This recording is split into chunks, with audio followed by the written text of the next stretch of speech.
지난주 어린이 어버이 주일 겸하여 말씀 나누고 오늘 5월 둘째 주 스승의 주일로 역대하 26장의 말씀으로 은혜를 나누고자 합니다.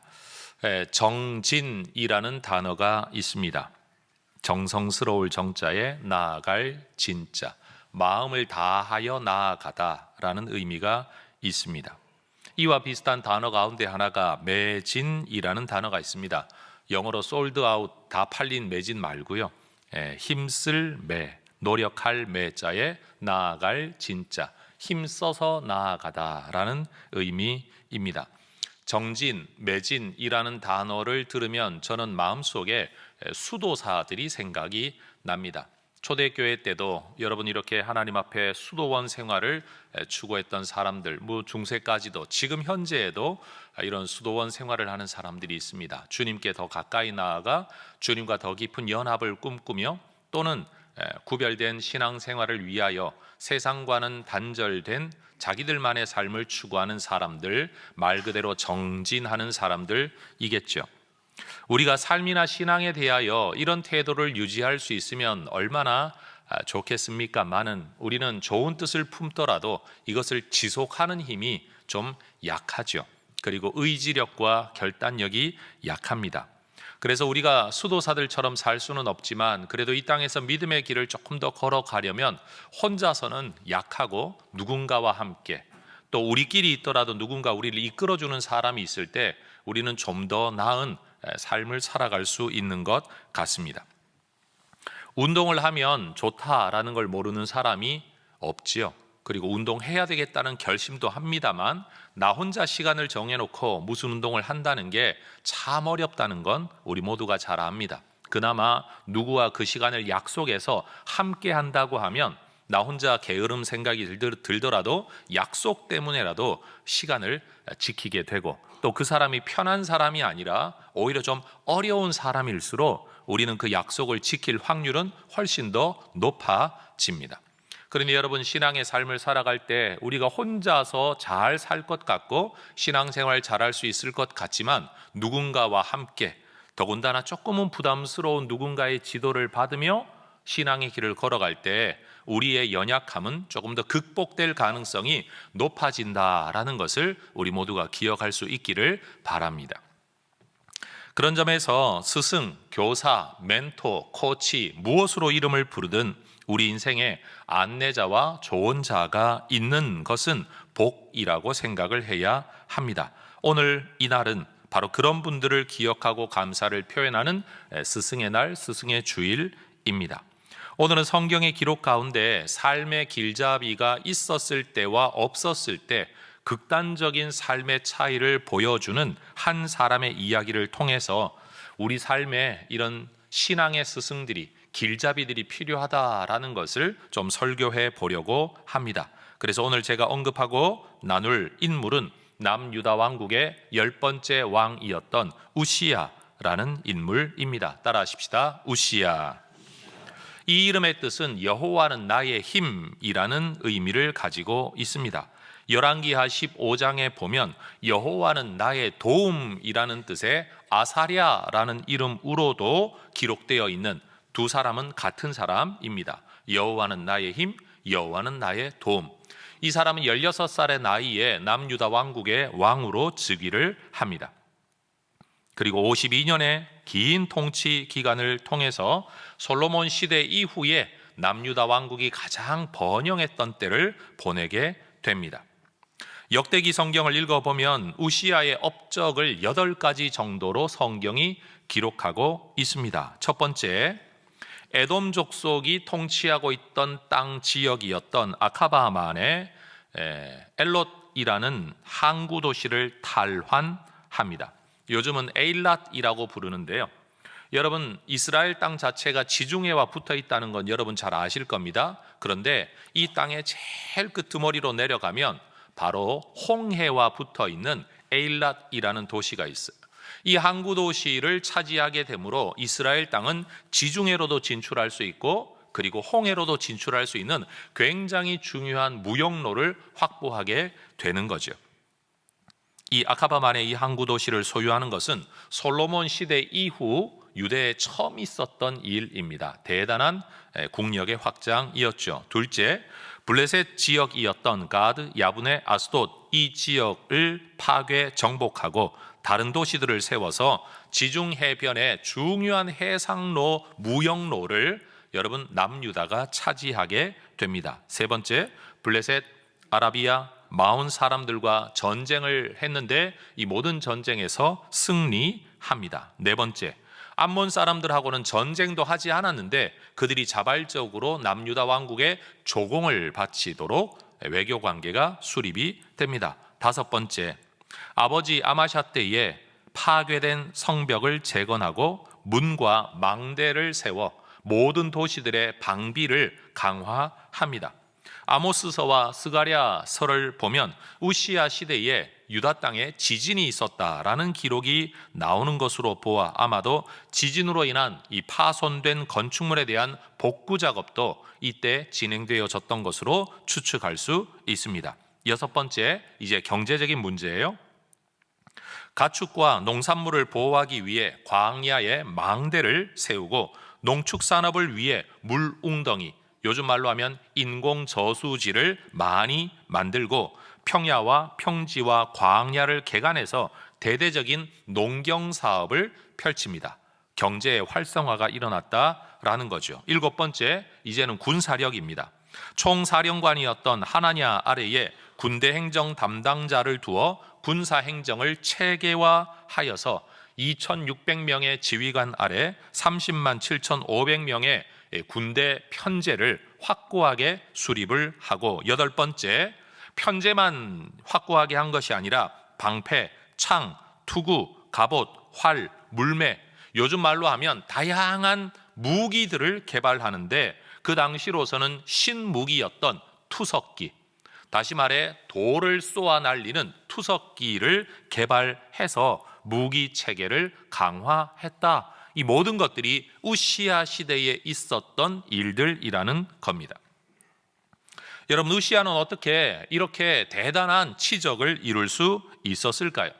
역사들은 객관적으로 이 시대를 두고 이렇게 설명을 합니다. 이스라엘과 늘 적대 관계에 있었던 이스라엘 북쪽의 시리아가 여러분 아수르의 침략 때문에 힘을 잃게 돼요. 그러니까 이스라엘을 괴롭히지 못하는 거죠. 그런데 이 수리아를 침략했던 아수르도 아직까지는 완전한 안정된 제국을 형성하지 못해서 내부적인 문제를 해결하느라고 주변까지 돌볼 수가 없었다고 합니다. 바로 이 시대에 북이스라엘과 남유다 왕국 모두가 자기들끼리는 싸우지 않겠다고 동맹을 맺고, 그리고 각자의 발전을 위해 집중해서 북이스라엘도 남유다도 이 시기에 가장 흥왕한 때를 보내었다라고 역사가들은 이야기를 합니다. 그런데 오늘 역대기의 성경 기록을 보면 단순히 국제정세라는 환경 문제가 아니라 또 다른 요인이 이 시대의 번영을 가져왔다라고 설명을 하죠. 그게 뭘까요? 바로 4절과 5절의 말씀입니다. 화면을 보며 같이 한번 읽어보겠습니다. 우시야가 그의 아버지 아마샤의 모든 행위대로 여호와 보시기에 정직하게 행하며 하나님의 묵시를 밝히 하는 스가랴가 사는 날에 하나님을 찾았고, 그가 여호와를 찾을 동안에는 하나님이 형통하게 하셨더라. 국제정세가 좋아지니까 저절로 번영해진 게 아니라 하나님이 형통하게 하셨다라고 성경은 이야기를 합니다. 우시야가 형통할 수 있었던 것은 하나님이 그를 형통하게 하셨기 때문이고, 하나님이 그를 형통하게 하신 이유는 우시야가 하나님을 찾았기 때문이고, 우시야가 하나님을 찾을 수 있었던 것은 하나님의 말씀을 밝히 아는 스가랴의 영향 때문이다라는 겁니다. 자, 제가 순서를 바꿔 말해 보겠습니다. 하나님의 말씀 지도자의 선한 영향을 받아들여 하나님을 찾으며 살아갈 때 하나님이 그 삶에 형통함을 주셨다라는 겁니다. 우시야에게 이런 선한 영향을 끼쳤던 이 스가랴라는 인물이 도대체 누구냐? 우리는 정확히 알지는 못합니다만 성경은 그가 하나님의 묵시를 밝히 하는 사람이다라고 소개를 합니다. 말씀 사역자, 선지자 또는 제사장으로서 하나님의 말씀을 잘 알고 전했던 사람이라고 추측해 볼 수가 있는 거죠. 그 말씀의 사역자가 우시아에게 끼친 영향력은 하나님을 찾도록 하는 삶을 격려한 겁니다. 그러니 여러분, 저도 목사로서 기도하는 제목은 성경을 잘 풀어 전달하는, 다시 말해 설교를 잘하는 목사가 아니라 그 결과로서, 저의 말씀 사역의 결과로 이 말씀을 듣는 사람들마다 하나님을 찾는 삶을 살아가는 것, 이것이 오늘 본문에 근거하면 목사인 저의 아주 중요한 기도 제목이 되어야 할 것입니다. 그리고 여러분들은 이 설교를 들을 때 어떤 생각을 가져야 되냐? 목사님이 설교 잘하게 해주세요가 결론적인 기대가 아니라, 내가 누구의 설교를 듣든 가르침을 듣든 그 말씀을 듣고 하나님을 더 간절히 찾는 삶을 살아가게 해주세요라고 기도하는 것이 옳을 것이라고 생각을 합니다.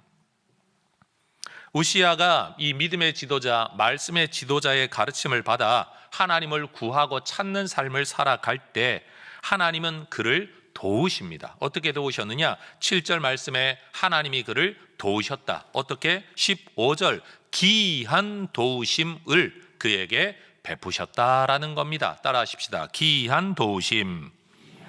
무엇이 기이한 도우심일까요? 알 수는 없습니다. 그게 기적의 방법인지 일상의 방법인지 알 수는 없지만, 또는 사람들 눈에 보이지도 않고 이게 하나님이 돕고 계신지 아닌지도 알 수는 없지만, 결과적으로 보면 모든 일이 형통해지게 되는 것, 바로 이것이 기이한 도우심인 것이죠. 우시아가 말씀 교사의 영향을 받아 하나님을 찾을 때 하나님은 기이한 도우심으로 그와 함께 하셨습니다. 그리고 그 모든 도우심의 결과는 무엇이냐? 8절의 말씀을 보면 우시아가 매우 강성해졌다. 이름이 애굽 변방에까지 퍼졌다. 15절 그의 이름이 멀리 퍼졌다. 왜 그렇게 되었냐?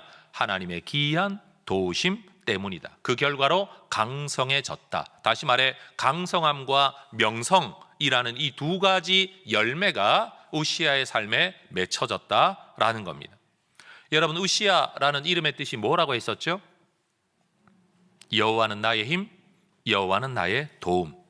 그의 이름 그대로 하나님의 도우심으로 그의 명성과 강성함이 이루어졌다라는 겁니다. 질문해 볼게요. 그러면 이름 잘 지어서 이렇게 된 걸까요? 여러분, 이름 잘 지어 그렇게 될 것 같으면 여기 있는 저나 여러분이나 다 잘 돼야 돼요. 부모님이 자녀나 이름 지어줄 때 여러분, 나쁜 이름 지어주는 분이 누가 있습니까?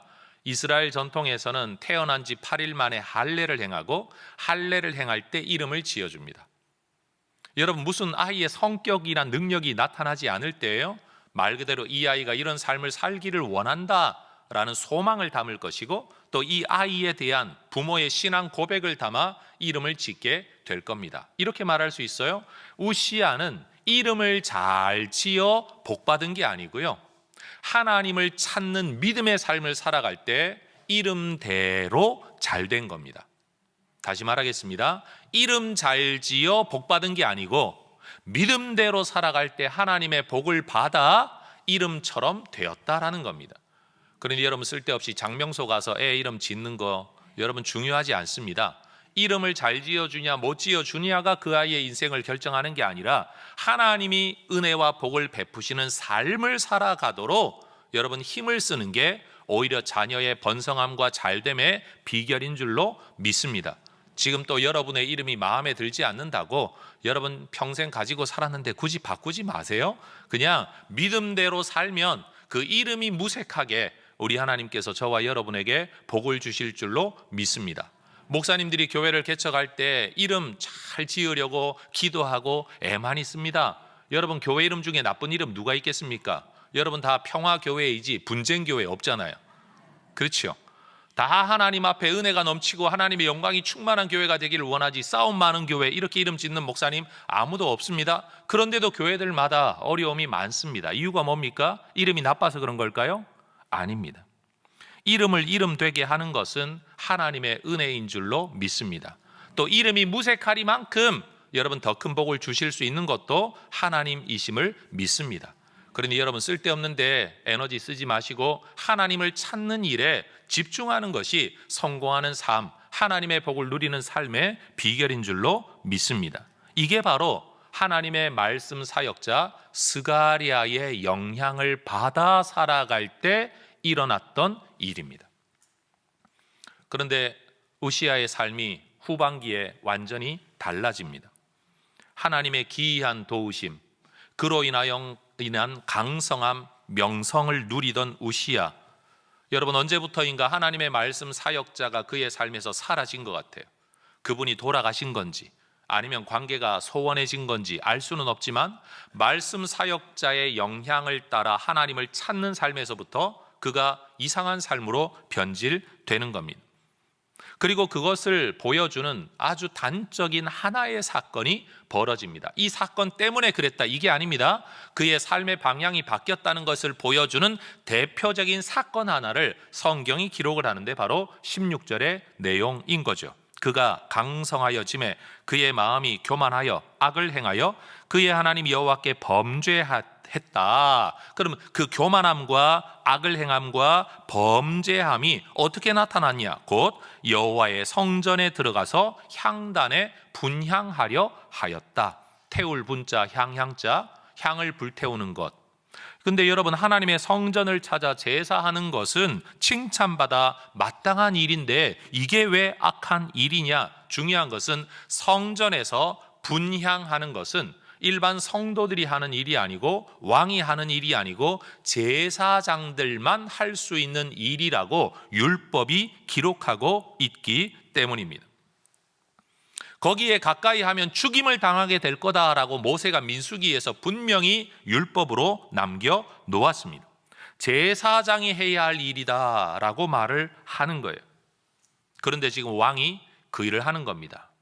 이유를 알 수는 없습니다. 그러나 우리는 추측해 볼 수가 있겠죠. 강성해지고 명성을 떨치게 되고, 여러분 자기가 그나마 신앙을 가지고 하나님의 은혜를 누리며 나라의 태평성대를 이루고 부국 강병을 이루고 난 뒤에 여러분 그는 내가 가지고 있는 제한과 한계를 넘어서서 누가 감히 나에게 내가 하는데 누가 막아라는 어떤 생각을 가졌던 것 같습니다. 성경은 분명히 이것을 교만이라는 단어로 그를 설명하고 있습니다. 교만, 악을 행함. 이때 제사장 가운데 아사랴라는 인물이 제사장 가운데 용맹한 사람 80명을 뽑아서 여러분 무기로 무장을 해서 성전 안에 있는 왕을 가로막아 섭니다. 그리고 왕에게 이렇게 말을 합니다. 18절, 우시야 왕 곁에 서서 그에게 이르되 우시야여, 여호와께 분향하는 일은 왕이 할 바가 아니요 오직 분향하기 위하여 구별함을 받은 아론의 자손 제사장들이 할 바니 성소에서 나가소서. 왕이 범죄하였으니 하나님 여호와에게서 영광을 얻지 못할 것입니다.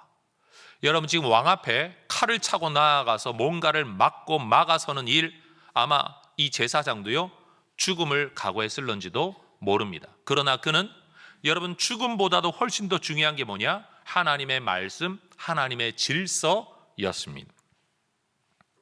아사랴는 우시야의 왕권을 막아선 게 아니라 사실은 우시야의 죽음을 막아서고 있는 거예요. 그는 세상의 질서를 어지럽히려고 하는 게 아니라 하나님의 질서를 세우려고 지금 이 일을 하고 있는 겁니다. 그런데 제사장이 하나님의 율법을 자기 목숨 걸고 이야기할 때 여러분 우시야가 어떤 반응을 보이는지 19절을 보십시오. 우시야가 손으로 향로를 잡고 분향하려 하다가 따라하십시다. 화를 내니. 한 번 더요. 화를 내니.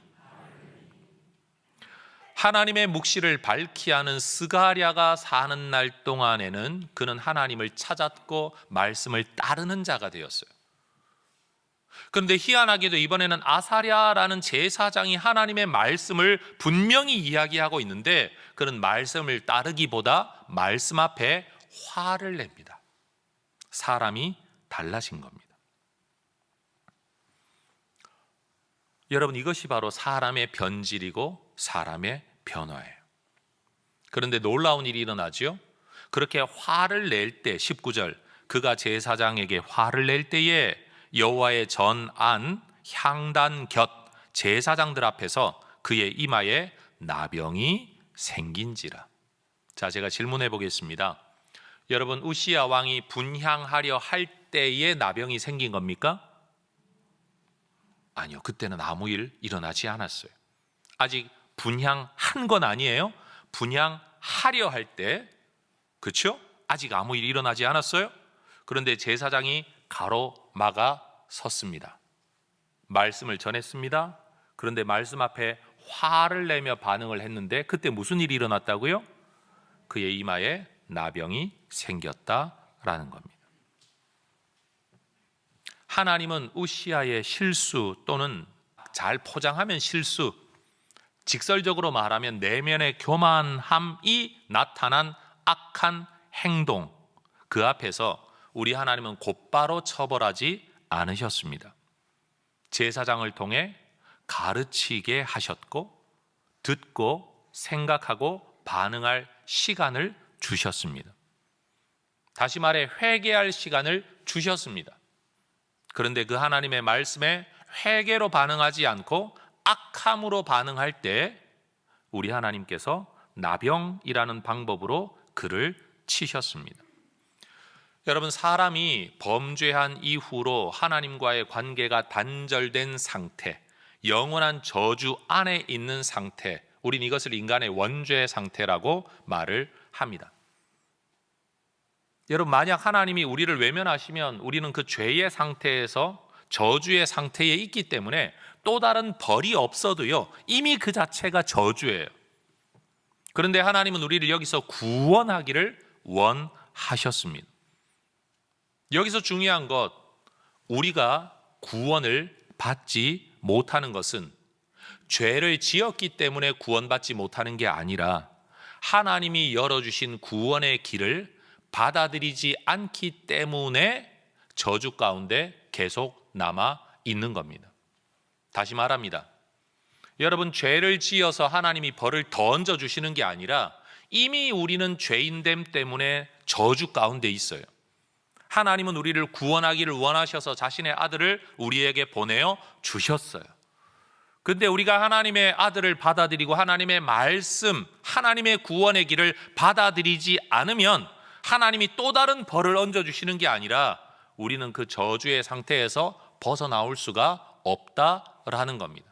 그래서 제가 이것을 표현을 돌려 이렇게 말을 하죠. 우리가 구원받지 못하는 것은 죄를 지어 구원받지 못하는 게 아니라 하나님의 구원의 길을 받아들이지 않기 때문에 구원받지 못하는 것이라는 거예요. 하나님이 우리를 벌하신다라는 것은요, 죄를 지어 벌하시는 게 아니라 회개하지 않기 때문에 벌의 상태에서 벗어나오지를 못하는 거예요. 여러분, 우리가 물속에 빠져서 허우적거리며 산소가 부족해지고 여러분, 우리가 질식사할 상태가 되었는데 하나님이 산소 호흡기를, 산소통을 우리에게 주셨다라고 칩시다. 이 사람이 죽는 이유는 뭔가요? 산소 호흡기를 착용하지 않기 때문에 죽는 겁니다. 근데 그걸 받아들이면 삽니다. 물속에서도 살 수 있습니다. 우리 인간은 죄의 상태 속에 살고 있어요. 이 속에서도 우리가 구원받을 수 있는 길은 뭐냐? 바로 예수 그리스도로 호흡하기 때문입니다. 이게 바로 우리가 믿고 있는 구원의 도입니다. 하나님은 인간의 연약함 때문에 벌하시는 게 아니라 하나님 앞에서의 완고함 때문에 벌하십니다. 인간의 어떤 죄악도 용서받을 수 있지만 하나님을 믿지 않는 죄, 자신이 죄인임을 인정하지 않는 죄, 하나님이 허락해 주신 유일한 구원의 길을 받아들이지 않는 죄는 용서받을 길이 없습니다. 왜냐하면 모든 용서의 길이 그 예수 안에 있기 때문입니다. 그러니 여러분, 용서의 길이 예수 안에 있는데 예수 자체를 받아들이지 않는 이상 우리는 어떤 죄도 용서받을 수가 없다라는 겁니다. 역대기 기록자는 우시아의 이마에 생긴 이 나병을 일컬어 하나님이 그를 치시는 일이다라고 20절에서 해석을 합니다. 나병이 생겼다, 그리고 여호와께서도 치셨다, 이 말은 나병과 함께 하나님이 그에게 주시는 무언의 영적인 압박감이 그에게 있었던 것 같습니다. 민수기 5장 2절의 말씀을 보면 나병이라는 이 질병은요, 공동체 밖으로 쫓겨나야만 될 심각한 문제였습니다. 그러니 지금 공동체 안에서도 쫓겨나야 할 사람이 성전 안에서 지금 이 질병이 발병이 되었으니 그는 당연히 쫓겨날 수밖에 없는 거죠. 자기도 주변에 있는 모든 사람들도 여러분 이 사람은 쫓겨날 수밖에 없다는 것을 무언으로 다 동의할 수밖에 없는 상황을 하나님이 보여주신 겁니다. 다시 말해 여러분 하나님이 말씀으로 우시야 너 잘못되었다, 회개하지 않으면 안 된다, 넌 이런 잘못 저런 잘못 저런 잘못이 있다, 사람들을 막 설득하시는 게 아니라 이스라엘 모든 사람들이 가지고 있는 공통의 컨센서스, 공통의 어떤 개념과 의식 속에 나병, 부정한 병, 공동체에서도 쫓겨나야 되는데 성전에서는 당연히 나가야지 라는 의식이 있는 상황을 만드셔서 우시야 자신도 주변의 사람들도 모두가 그를 내몰 수밖에 없는, 그가 들어올 수 없는 사람이라는 것을 하나님이 만천하에 보여주고 계신 겁니다. 하나님은 때때로 우리에게 일일이 설명하시기보다는 우리 스스로가 인정할 수밖에 없는 상황으로 우리를 굴복시키실 때가 있죠. 그런데 여기서 저의 질문이 하나 있습니다. 하나님은 다른 방법으로도 교만한 우시야를 처벌하실 수 있었을 텐데 왜 하필이면 나병이었을까? 조금 전에 드렸던 이 설명도 하나의 대답일 겁니다. 굳이 설명하지 않아도 누구든지 알 수 있는 저 사람은 여기 있으면 안 돼 라는 인식. 그런데 여러분 더 중요한 것 하나는 레위기 13장의 말씀, 또 다른 또 레위기의 모든 말씀들을 보면 율법 성경에 근거하면 나병의 진단도 제사장이 진단을 하고 그가 완치되었다는 것도 제사장이 진단을 합니다. 이 모든 것의 처분 권한, 결정 권한이 누구에게 있다? 제사장에게 있다라는 겁니다. 그런데 지금 우시야가 하고 있는 일이 뭡니까? 제사장의 권한을 무시하고 있는 거죠. 무시하고 있는 거죠.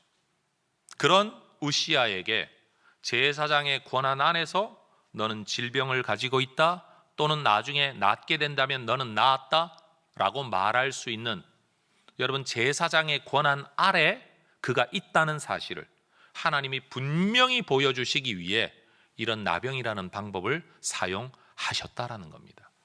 여러분 하나님께서 우리에게 일하시는 방법 정말 놀랍습니다.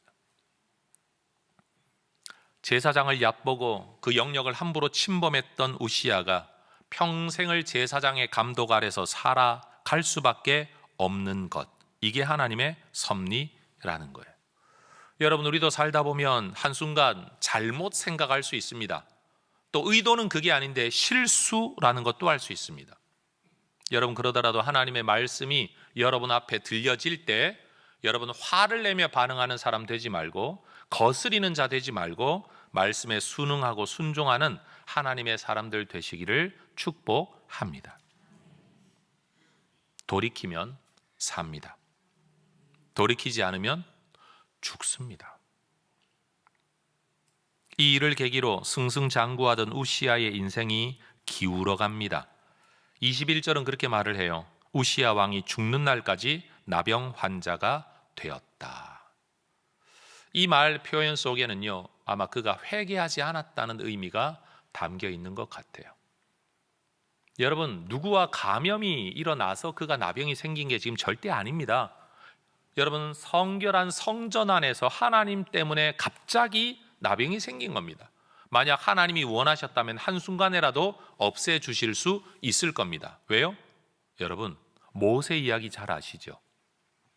그가 떨기나무 불꽃 앞에서 우리 하나님을 만나고 내가 너를 보낸다 할 때 나 가지 못합니다, 가지 못합니다 이야기할 때 네 손을 네 품에 넣었다 빼보아라. 뭐가 생겼죠? 나병이 생겼어요. 근데 하나님이 순간 다시 넣었다 빼라 할 때 어떻게 되었죠? 깨끗하게 되었어요. 우리 하나님은 그런 하나님이에요. 만약 우시야가 하나님의 말씀 앞에 이전에 스가랴의 지도 아래 살았던 것처럼 말씀 앞에 그가 회복했다면 저는 우시야가 평생 이렇게 살지 않았을 거라고 저는 생각합니다. 그런데 그가 남은 생에 죽는 날까지 나병 환자가 되었다. 이 구절 속에서 우리는 우시야의 완고함을 볼 수밖에 없는 거죠. 그런데 성경은 또 재밌게 표현합니다. 여호와의 전에서 끊어져 별궁에 살았다. 제가 만약 역사 기록자라면 이렇게 표현할 것 같습니다. 나병 환자가 되었기 때문에 왕의 본궁에서는 살지 못하고 별궁에서 살았다. 별궁이라는 단어의 대칭 언어는 본궁이어야 되는 거 아닙니까, 여러분? 그런데 성경은 본궁에서 끊어져 별궁에서 살았다 말하지 않고 여호와의 성전에서 끊어져 별궁에서 살았다라고 말합니다. 대칭 언어가 아닙니다. 그런데도 성경을 기록하는 이 사람은 지금 굳이 이 표현을 쓰고 있습니다. 뭘까요? 중요한 표현은 성전에서 끊어졌다라는 말입니다. 성전에서 끊어짐이 무엇을 의미할까요? 갈 수 없다라는 자격 제한도 이야기하겠지만 우리가 보기에 그의 마음에 하나님을 찾는 마음이 더 이상 없었다, 이런 의미도 담고 있다라는 거죠. 그는 원래 어떤 사람이었습니까? 하나님의 말씀의 지도를 받아 하나님을 찾을 때 7절 하나님이 그를 도우셨고 15절 하나님이 기이한 도우심으로 그와 함께 하셨습니다.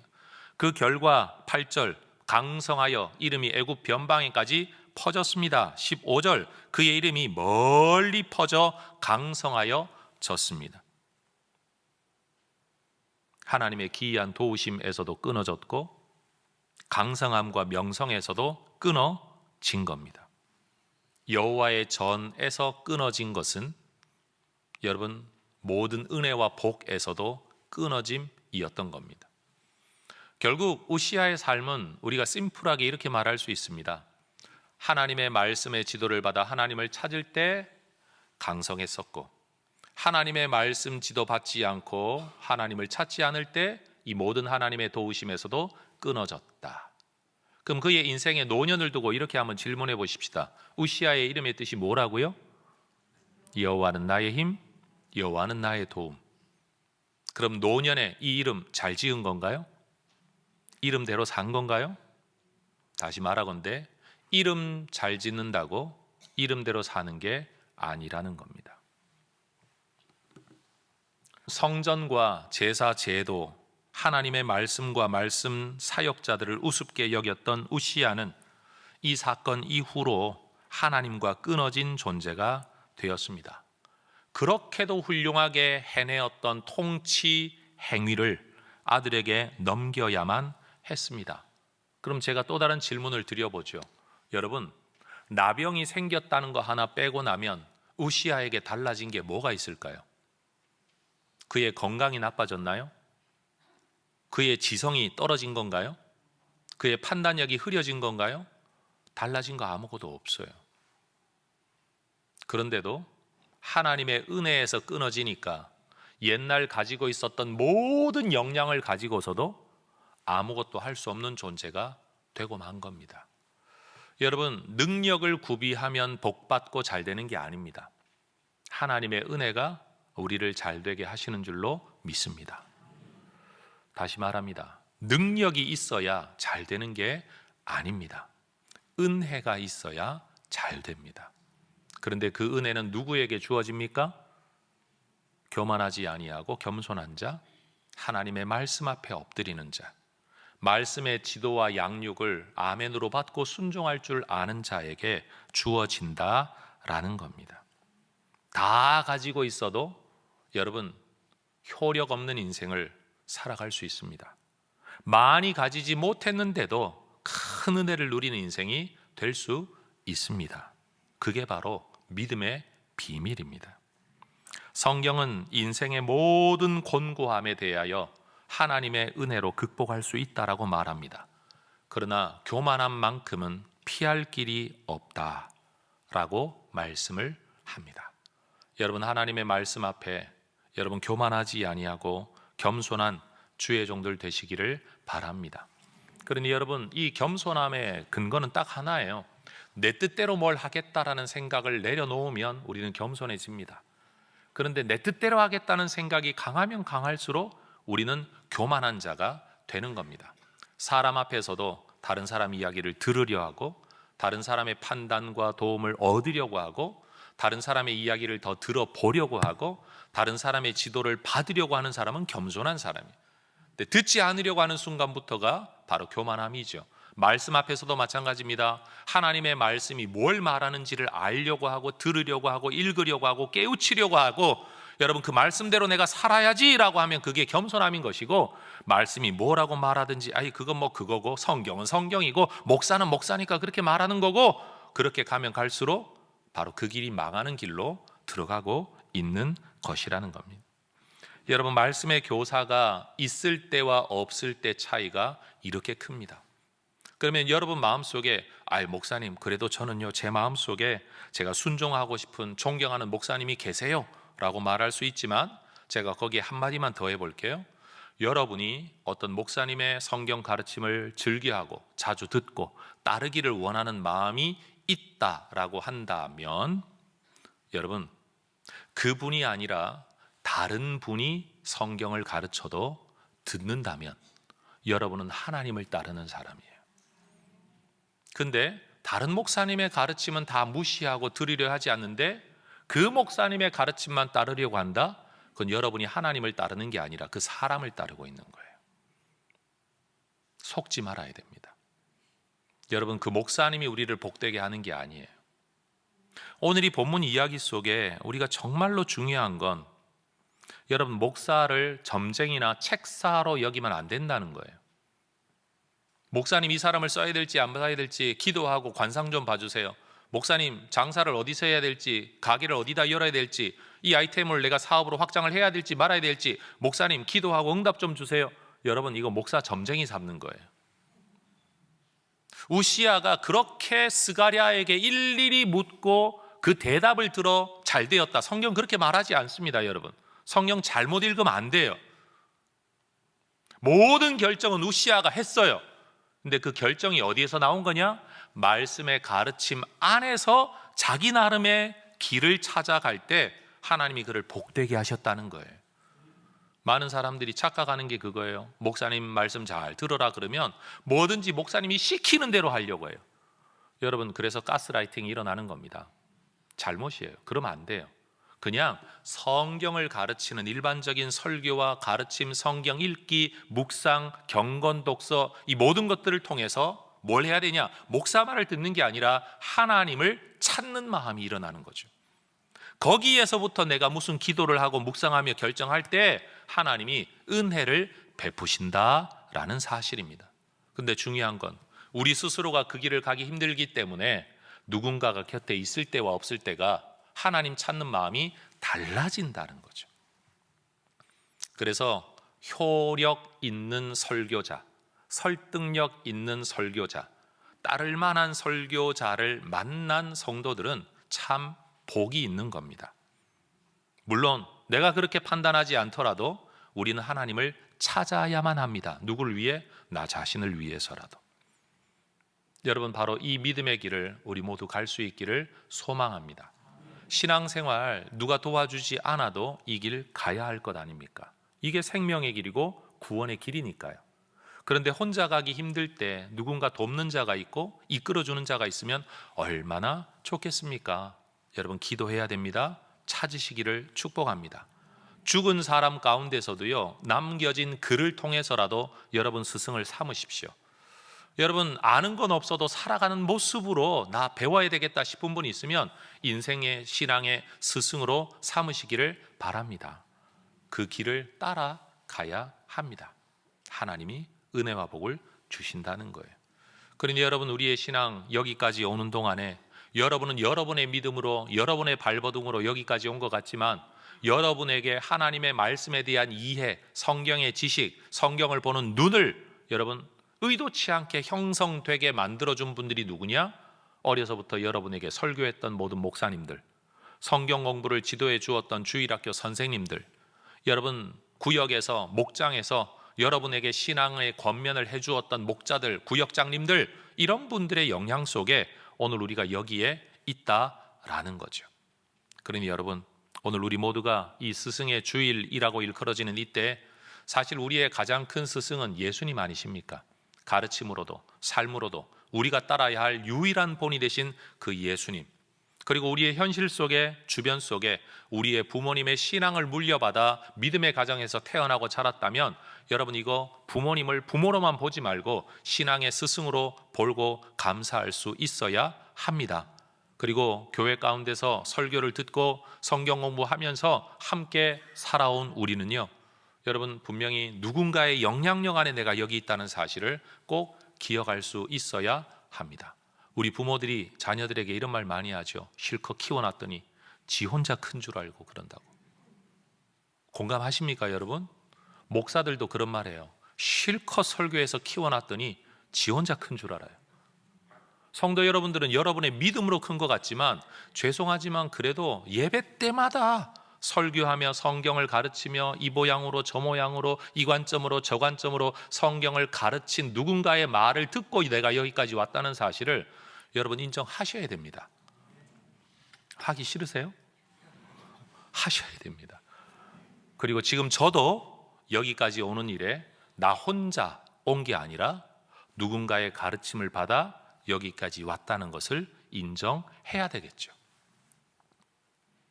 그리고 다시 우리의 뒷세대를 돌아보며 우리가 그런 스승이 될 수 있으면, 저 사람 인생에 내가 스가랴가 될 수 있으면 얼마나 좋을까? 내 아이의 스가랴가 될 수 있으면 얼마나 좋을까? 내가 있다는 것이, 내가 가르친 그 말이 저 아이로 하나님을 찾게 만드는 선한 영향력을 끼치는 존재가 되면 얼마나 좋을까? 여러분, 이것이 바로 오늘 우시아의 이야기를 통해 우리가 다시 한번 감사하고 다시 한번 결단해야 될 주제가 될 줄로 믿습니다. 여러분 마음속에 이 분명한 말씀의 교사들이 있기를 바라고, 여러분이 그 교사가 한 사람이 아니라 여러 사람이라고 할지라도 여러분 말씀을 듣고 하나님을 찾는 일로 반응하여 하나님의 은혜와 복을 누리는 우리 혜성 가족들 되시기를 주의 이름으로 축복합니다. 기도하겠습니다.